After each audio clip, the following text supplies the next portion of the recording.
안녕하세요. 오늘 저희가 좀 깊이 파볼 자료는요. 기쁨의 지질학자 존 파이퍼가 굴착한 하나님의 영광 광맥수필이라는 글의 발췌본입니다. 네, 이 신학자 존 파이퍼가요. 하나님의 영광 그리고 인간의 기쁨 이 두 가지를 지질학이라는 좀 독특한 틀로 연결하더라고요. 네, 아주 흥미로운 비유죠. 그래서 오늘 저희 목표는 이 자료를 통해서요. 파이퍼 신학의 핵심 아이디어, 특히 기독교 쾌락주의가 뭐고 또 이게 고통이나 주권, 설교, 영원 같은 문제랑 어떻게 연결되는지 그 맥락을 한번 잡아보는 겁니다. 네, 이 글은 파이퍼의 그 유명한 명제 있잖아요. 하나님은 우리가 그분 안에서 가장 만족할 때 가장 영광 받으신다. 바로 이걸 중심으로 그의 생각을 탐구하고 있어요. 글 표현을 빌리자면 진짜 지질학자처럼요. 신앙의 여러 지층 속에서 하나님의 영광이라는 그 광맥을 캐내려는 시도랄까요? 저희는 오늘 이 글 자체에 좀 집중해서 그 핵심 내용을 전달해 드리려고 합니다. 아, 지질학자 비유 정말 재밌네요. 그럼 글 첫 부분부터 보면 파이퍼 신학의 그 핵심 기독교 쾌락주의를 지진에 비유하던데요. 하나님은 우리가 그분 안에서 만족할 때 가장 영광 받으신다. 이 선언 자체가 뭔가 좀 기존 생각을 흔든다? 이런 뜻일까요? 네, 그렇다고 볼 수 있습니다.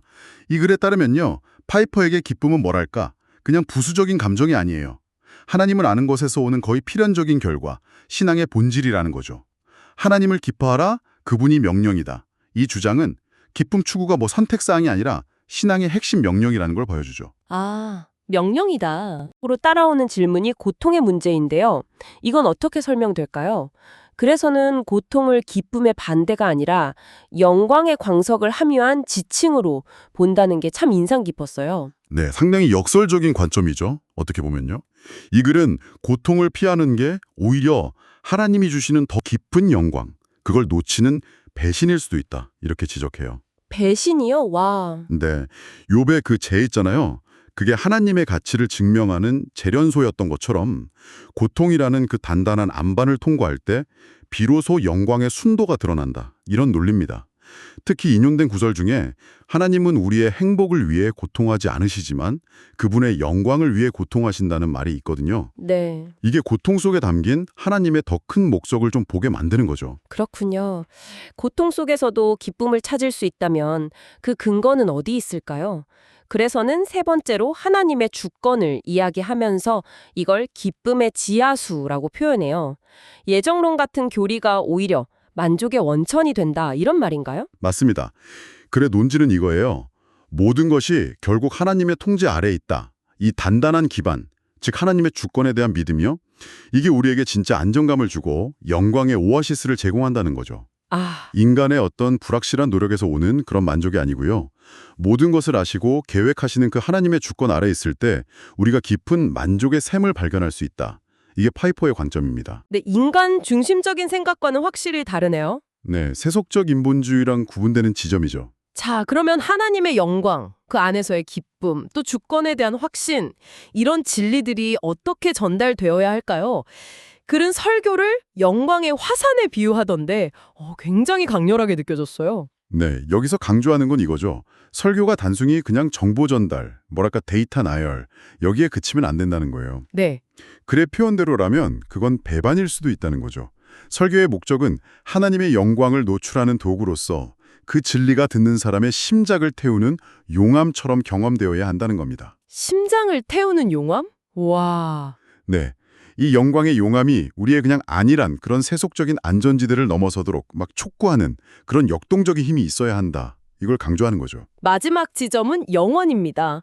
글은 영원을 기쁨의 수직 갱도로 묘사해요. 그리고 우리가 지금 발딛고 있는 이 현실의 수평적인 쾌락들, 이건 그 영원한 광맥을 그냥 잠시 덮고 있는 표토층에 불과하다. 이렇게 말하네요. 네, 그렇습니다. 이거는 디지털 시대가 막 약속하는 무한한 현재라든지 아니면 좀 피상적인 디지털 불멸 같은 개념들이 있잖아요.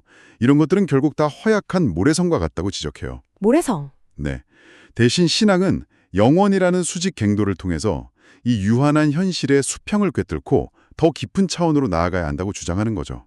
바울의 감옥에서부터 요한계시록까지 이뤄지는 그 영혼의 깊이를 보라는 겁니다. 아, 정리가 되네요. 오늘 살펴본 글을 통해서 존 파이퍼는 신앙을 그냥 딱딱한 의무가 아니라 살아있는 기쁨으로 또 고통은 절망이 아니라 영광을 캐내는 과정으로, 그리고 하나님의 주권은 흔들리지 않는 기쁨의 근원으로 재해석하고 있군요. 네, 맞아요. 그리고 설교는 이 모든 걸 드러내는 통로고 결국 우리의 시선은 영혼을 향해야 한다. 이게 바로 영성의 지지락이 보여주는 그림이네요. 네. 그리고 이 관점은요, 뭐랄까, 당신의 아주 평범한 일상에도 적용될 수 있어요. 매일 출근길에 듣는 말씀이라든지 아니면 정말 견디기 힘든 시간을 보내고 있을 때, 심지어는 온라인으로 드리는 예배까지도요, 모두 하나님의 영광이라는 그 보화를 캐내는 현장으로 볼 수 있게 만드는 거죠. 정말 그렇네요. 자, 이 글은 마지막으로 당신에게 이런 질문을 던집니다. 당신의 기쁨은 세상의 먼지입니까? 아니면 영혼의 광맥입니까? 글의 맥락을 쭉 따라가 보면 어쩌면 그 답은 고통이라는 그 단단한 안반 속에서도 더 깊은 기쁨의 광맥을 포기하지 않고 계속해서 캐낼 때, 바로 그때 발견되는 것일지도 모르겠습니다. 이 질문 한번 잠시 곱씹어 보시는 건 어떨까요?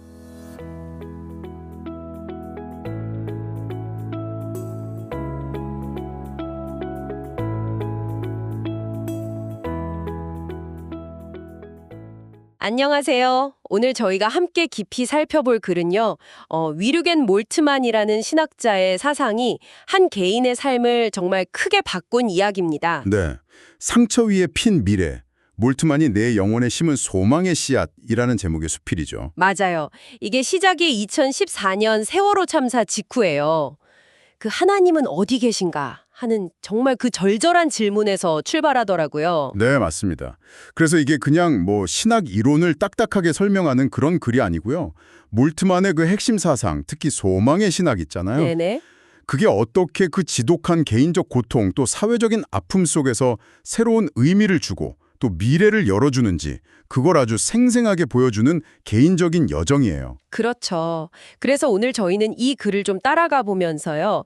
몰트만 신학의 핵심 개념들이랄까요? 그런 것들이 어떻게 그 절망 속에서도 희망을 찾아내게 하는지, 네. 또 고통 속에서 어떤 신의 연대 같은 걸 발견하게 하고 미래의 관점으로 현재를 살아갈 힘을 주는지, 이런 것들을 좀 살펴보려고 합니다. 청취자분들의 삶에도 이 상처와 미래를 보는 좀 새로운 창이 열렸으면 좋겠네요. 네. 정말 그럴 수 있기를 바랍니다. 자, 그럼 바로 시작해 볼까요? 첫 번째 핵심, 고통 속의 소망인데요. 세월호 참사라는 그 엄청난 고통 앞에서 저자가 몰트만의 말을 붙잡잖아요. 소망은 현실 도피가 아니라 고통 한가운데서 미래의 하나님 나라를 선취하는 힘이다. 아, 네. 그 선취한다는 개념. 네, 이 선취한다는 게 좀 와닿으면서도 어렵기도 하고요. 조금 더 설명해 주실 수 있을까요? 아, 네. 그게 정말 중요한 지점인데요. 여기서 소망은 그냥 언젠가 좋아지겠지 하는 그런 막연한 기다림이 아니에요. 오히려 미래의 가능성, 그 하나님 나라의 현실 있잖아요. 그걸 지금 이 현재의 고통 속에서 미리 경험하고 붙잡는 거예요. 아주 능동적인 힘이죠. 아, 미리 경험한다고요? 네. 저자가 유가족에게 했던 말이 딱 그걸 보여주는데요. 당신의 눈물은 그냥 눈물이 아니라 하나님의 눈물입니다.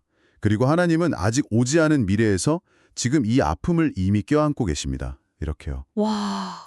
이건 그냥 힘내세요 하는 위로가 아니라 미래의 그 궁극적인 치유가 이미 지금 이 고통 속에 가닥고 있다는 그런 선언에 가까운 거죠. 그렇군요. 글 속에 나온 비유처럼 마치 그 무덤 같은 현실에 던져진 씨앗이 그 어둠을 뚫고 빛을 향해서 나아가는 어떤 동력, 그게 바로 소망이라는 거예요. 미래의 현실을 현재로 가져오는 힘이라니. 정말 놀랍네요. 자, 그럼 다음으로 넘어가서 십자가 신학입니다. 이것도 참 강렬하죠. 네, 그렇죠. 하나님이 저 높은 보좌의 권력자가 아니라 십자가에 달린 예수, 즉 가장 고통받는 사람, 가장 약한 자의 편에 서 계신다는 선언이잖아요. 저자가 장애인 시위 현장에서 막 망설이다가 결국 연대에 참여하게 된 계기가 되기도 하고요. 맞아요. 이게 왜 그렇게 혁명적인 관점이라고 하는 건가요? 전통적으로 신의 속성하면 보통 뭘 떠올리죠? 전능함, 주권, 영광 이런 거잖아요. 네, 그렇죠. 힘. 그렇죠. 힘이죠. 그런데 몰트만은 십자가를 통해서 신의 본질을 완전히 다르게 본 거예요. 고통 속에서의 연대에서 신의 본질을 찾는 거죠. 하나님이 그냥 멀리서 지켜보시는 게 아니라 고통받는 사람들과 함께 고통받으신다는 거예요. 바로 그 자리에. 함께 아파하신다. 네.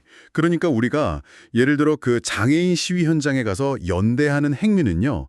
단순히 사회운동이 아니라 하나님이 이미 저들 편에 서 계시다는 것을 우리 삶으로 보여주는 일종의 신앙 고백이 되는 거죠. 와, 신앙 고백이요? 네, 힘의 보좌가 아니라 바로 그 십자가라는 고통의 자리에서 인간의 한계와 아픔을 끌어안으시는 하나님. 저자가 시위 현장에서 느꼈던 그 패배처럼 보이는 투쟁 속에 함께 하시는 신적인 동행. 이게 바로 그 지점을 말하는 겁니다. 신의 본질을 연대해서 찾는다는 거. 정말 세상을 다르게 보게 만드는 관점이네요. 자, 세 번째 개념은 시간을 거의 뒤집는 듯한 미래의 종말론이에요. 이것도 참 흥미로웠어요. 네, 이것도 아주 독특하죠. 부활을 그냥 과거에 일어난 어떤 사건, 이게 아니라 미래가 현재를 침투해 들어온 사건으로 본다는 거잖아요. 저자가 파킨슨병 진단을 받으신 아버지의 모습을 보면서 이 개념을 통해 또 다른 희망을 발견하는데요. 맞습니다.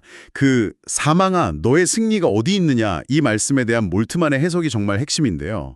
이게 그냥 먼 미래에 언젠가 이루어질 약속 이게 아니라는 거예요. 아, 그럼 뭐죠? 아직 오지 않은 영원, 그러니까 그 부활의 생명이 이미 지금 시작되었음을 알리는 일종의 시간의 지진 같은 거라는 거죠. 시간의 지진이요. 와, 비유가 강력하네요. 네, 그렇죠. 마치 저 멀리서 다가오는 큰 축제가 있는데 그 축제의 음악 소리가 먼저 막 들려와서 지금 여기 분위기를 바꾸는 것처럼요.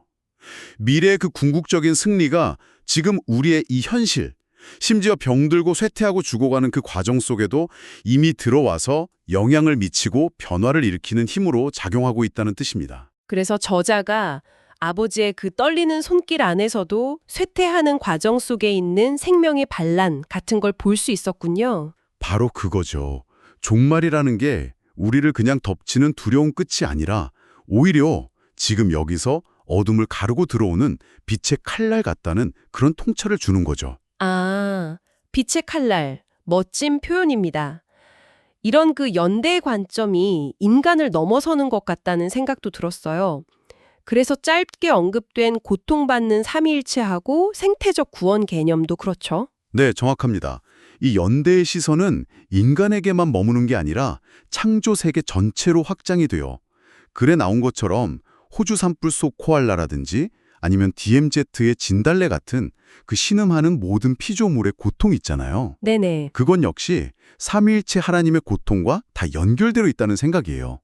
그래서 몰트만에게 구원은 그냥 인간만을 위한 게 아니라 신음하고 있는 이 모든 창조 세계를 향한 하나님의 약속인 거죠. 아, 그렇군요. 어떻게 보면 앞에서 말한 그 십자가 신학에서 본 고통 속에 함께 하시는 하나님의 모습이 온 우주로 확장된 거라고 볼 수 있습니다. 와, 정말 스케일이 크네요. 결국 이 글은 몰트만 신학이라는 어떤 렌즈를 통해서 상처를 소망의 통로로 또 절망을 미래를 여는 창문으로 바꾸는 법을 배운 아주 생생한 기록인 것 같아요. 맞습니다. 지하철 노숙자를 볼 때조차도 그냥 지나치는 게 아니라 십자가 신학, 소망의 예표, 생태적 구원 이런 관점으로 다르게 보게 되었다는 그 마지막 고백이 참 인상 깊었습니다. 네, 그렇죠. 몰트만 사상의 힘은 고통을 외면하거나 그냥 뛰어넘어 버리는 게 아니라 바로 그 고통의 한가운데서 그 심연에서 신의 현존과 미래의 희망을 발견하도록 이끈다는 데 있는 것 같아요. 글 마지막 부분에 나오는 그 세 가지 소망의 법칙이 핵심을 딱 요약해주죠. 아, 네. 뭐였죠? 가장 깊은 절망 속에 가장 높은 소망이 잠들어 있다. 그리고 하나님이 우리의 아픔 밖에 계신 게 아니라 안에 계심을 선포하라. 마지막으로 미래는 우리를 과거로부터 해방시킨다. 아, 미래는 우리를 해방시킨다. 청취자분들께서는 오늘 이 이야기 속에서 어떤 부분이 가장 마음에 와닿으셨나요? 이 글은 마지막으로 이런 강렬한 이미지로 끝을 맺습니다. 너의 절망은 하나님의 작업대 위에 놓인 미완성 작품이다. 그분께서 마지막 붓터치를 하시는 날 그 고통은 영광의 색채로 변할 것이다. 네, 참 아름다운 이미지죠. 네, 이 이미지가 지금 당신의 삶 속에서 마주하고 있는 어떤 질문들과 어떻게 만나고 있는지 잠시 생각해 보시는 시간을 가져보시는 것도 좋겠습니다.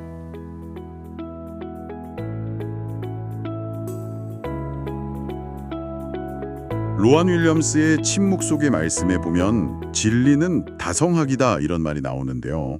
이게 오늘 저희가 좀 깊게 파고들 주제입니다. 네, 여러 독립적인 선율이 막 어우러지는 음악처럼요. 맞아요. 진리도 그런 다양한 목소리의 조화라는 건데 더 흥미로운 건 이 복잡한 음악을 이끄는 지휘자가 바로 침묵이라는 거예요. 네, 그 비유가 참 뭐랄까 도발적이면서도 깊이가 있죠. 오늘 저희가 같이 볼 자료가 바로 이 로안 윌리엄스의 생각을 음악이라는 틀로 아주 잘 풀어낸 에세이입니다. 침묵의 지휘자 로안 윌리엄스가 그린 신학적 다성학, 여기서 좀 발췌했어요. 아, 제목부터가 흥미롭네요. 그럼 윌리엄스가 신학을 어떻게 침묵, 일치, 긴장, 전통, 그리고 신비 이 5가지 음악적 요소로 설명하는지 한번 따라가 보죠. 네, 좋습니다. 이 관점이 아마 여러분이 복잡한 생각들을 이해하는데 좀 새로운 시각을 줄 수도 있을 것 같아요. 자, 첫 번째는 침묵의 서주입니다. 윌리엄스한테 침묵은 그냥 조용한 상태 이게 아니라는 거죠. 네, 전혀 아니죠. 오히려 모든 신학적 탐구의 진짜 출발점, 악보로 치면 쉼표 같은 거라고 봤어요. 아, 쉼표요? 그러니까 언어로는 다 표현 못하는구나 하고 깨닫는 그 순간? 바로 그 지점이죠. 그 고요함 속에서 오히려 신비, 그러니까 말로 다 설명 안 되는 어떤 진실의 리듬이 느껴지기 시작한다는 겁니다. 그래서 하느님을 말하는 건 침묵을 연주하는 것과 같다 이런 말까지 했군요. 언어 너머의 그 침묵 속에서야 진짜 신학적인 화음이 깊어진다고 본 거죠. 이게 뭐 예를 들면 14세기 그 노리치의 줄리안 같은 신비가들이 깊은 침묵 속에서 통찰을 얻었던 경험하고도 좀 통하는 면이 있어요. 그 무성의 선율, 그러니까 말이 없음의 중요성, 이건 강조하는 맥락이죠. 그렇군요. 자, 다음은 일치의 푸가인데요. 다양한 교파들 사이의 대화를 마치 푸가 같다고 설명한다고요? 네, 바로크 음악의 그 푸가 형식 있잖아요. 각자 다른 선율, 그러니까 다른 교파들이 하나의 공통된 주제, 신앙이라는 주제를 중심으로 서로 모방하고 변주하면서 복잡하지만 결국엔 조화를 이루는 그런 모습. 아하. 그럼 여기서 중요한 건 뭘까요? 그냥 다 똑같이 하나 되자 이런 건 아닌 것 같은데요? 네, 절대 아니죠. 그게 핵심입니다. 윌리엄스가 말하는 일치는 획일성이나 뭐랄까 동일함과는 거리가 멀어요. 2003년에 남베스 회의 연설에서도 이걸 강조했는데 일치는 똑같은 소리의 반복이 아니라 서로 다른 것들이 만들어내는 화성이다. 이렇게요. 아, 이질적인 것들의 화성. 그렇죠. 서로 다른 목소리들이 어떨 땐 좀 부딪히고 긴장도 만들지만 결국에는 하나의 큰 그림 안에서 같이 어우러지는 거. 그런 역동적인 좀 대위폭적인 조화를 말하는 거죠. 야, 그냥 구호랑은 확실히 다르네요. 깊이가 느껴집니다. 자, 세 번째는 긴장의 화성학입니다. 신앙생활하다 보면 의심도 들고 질문도 생기잖아요. 네, 그럼요. 이걸 음악의 불협화음에 비유했다는 게 참 인상적이었어요. 당장은 좀 듣기 불편할 수 있어도 이게 꼭 필요하다는 거죠. 더 깊은 이해로 가려면. 맞습니다. 보통 의심하면 신앙이 약하거나 배신 아니냐 이렇게 생각하기 쉬운데 윌리엄스는 완전 다르게 본 거죠. 오히려 신앙을 계속 살아있게 만드는 창조적인 에너지로 봤다는 점이 좀 놀라워요. 창조적 에너지요? 네. 예를 들어 도스토옙스키 소설 속 인물들을 분석하면서 이런 점을 보여주기도 하고요. 2000년에 쓴 의심의 영성이라는 책에서는 하느님은 때로는 해결되지 않는 불협화음 속에서 당신을 드러내신다. 이렇게까지 선언했어요. 와, 불협화음 속에서 드러나신다. 당연하네요. 그렇죠. 이런 통찰의 정말 정점이라고 할 수 있죠. 네 번째는 전통의 즉흥 연주입니다. 전통하면 보통 좀 오래되고 고정된 것, 박물관 유물 같은 느낌인데 이걸 재즈 즉흥 연주에 비유했다고요? 네, 아주 생동감 넘치는 비유죠. 재즈 보면 기본적인 코드 진행은 있잖아요. 그게 이제 핵심 교리 같은 건데 그 위에서 연주자가 자기 시대나 상황에 맞게 즉흥적으로 막 창의적인 해석을 하고 새로운 가락을 만들어 가죠. 아, 그러니까 전통도 그런 식으로 봐야 한다는 거군요. 핵심은 지키되 계속 새롭게 연주해야 한다. 바로 그거죠. 예를 들어 16세기에 만들어진 공동기도문 같은 전통적인 악보가 있다고 쳐요. 그럼 그걸 그냥 그대로 베끼는 게 아니라 요즘 AI가 막 데이터 기반으로 새로운 즉흥 연주 만들듯이 우리도 그 전통 위에서 지금 우리 시대에 맞게 창조적인 변주를 계속 해야 한다는 거예요. 신학자는 악보 복사기가 아니라 즉흥 연주다. 이 말도 했었죠? 네, 2014년 신학의 문화에서요. 딱 그 의미입니다. 전통은 그냥 고정된 게 아니라 살아있는 리듬이라는 거죠. 와, 정말 살아있는 느낌이네요. 자, 마지막 5번째입니다. 신비의 카덴차.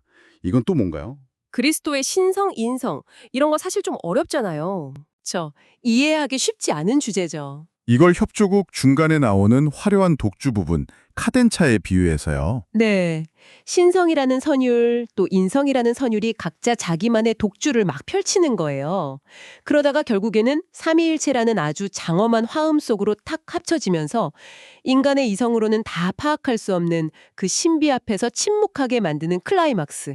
뭐 그런 느낌인 거죠. 아, 예수님의 삶 자체도 딱딱한 교리 설명서가 아니라 그렇죠. 나사렛 목수의 그 소박한 삶에서 골고다 언덕의 그 침묵까지 예측 불가능한 뭐랄까 자유 리듬의 극 같다는 거예요. 심지어 그 중요한 칼케돈 신경조차도 딱딱한 교리가 아니라 신비 앞에서 터져나오는 자유로운 카덴차처럼 해석할 수도 있다는 거죠. 그러니까 신학이라는 게 결국 명쾌한 답 하나를 딱 찾는 게 아니라 네, 오히려 거대한 신비 앞에서 뭔가 깊은 울림, 여운 이런 걸 경험하는 여전이다. 뭐 이런 의미로 볼 수 있겠습니다. 정말 관점이 독특하고 깊이가 있네요. 정리해보면 로안 윌리엄스는 신학을 그냥 딱딱한 교리나 확신의 덩어리로 본 게 아니네요. 네, 아니죠. 오히려 침묵 속에서 다양한 목소리들이 때로는 좀 부딪히고 긴장하면서 함께 어우러지는 그런 다성학적인 연주 그 자체로 본 거군요. 아까 그 말, 교회는 확신의 요새가 아니라 의심의 공방이다. 이 말이 딱 와닿네요. 네, 바로 그겁니다. 이런 관점은 꼭 신앙뿐만이 아니라 여러분이 살면서 마주하는 여러 복잡한 문제나 정보를 대할 때도 상당히 유용할 수 있어요. 어떻게요? 그러니까 꼭 하나의 절대적이고 단순한 정답만 찾으려고 애쓰기보다는 다양한 관점들이 있고 그 사이에는 필연적으로 긴장이 있을 수밖에 없잖아요. 그렇죠. 그 긴장 속에서 오히려 더 풍성하고 입체적인 이해에 도달할 수 있다는 걸 보여주는 거죠. 네, 오늘 이 탐구를 마무리하면서 윌리엄스의 질문을 한번 여러분께도 던져보고 싶네요. 당신이 붙들고 있는 지식이나 신념체계는 혹시 단 하나의 명확하고 흔들림 없는 솔로 연주인가요? 아니면 여러 목소리가 함께 공존하면서 때로는 좀 시끄러운 불협화음까지 내는 그런 복잡한 합주인가요?